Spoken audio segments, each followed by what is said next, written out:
வசனம் வரும், ஒண்டியாய் இருப்பதிலும் இருவர் கூடி இருப்பது நலம் அப்படின்னு சொல்லிட்டு. ஒண்டினா என்னது? தனியா இருக்கிறது.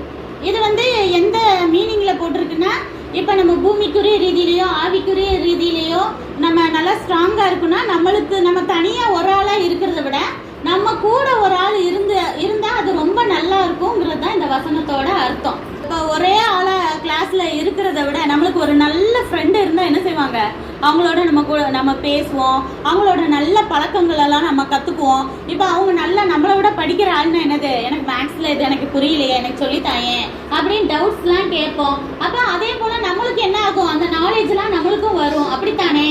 அப்போ ஒருத்தர் தனியா இருக்கிறத காட்டிலும் 2 பேர் இருக்கிறது நல்லா.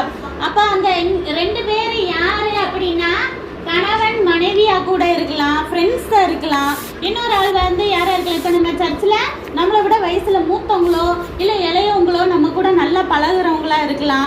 இப்படி யாரா வேணா இருக்கலாம். இப்ப பெற்றோர் கூட பிள்ளைங்க கூட இருக்கலாம்.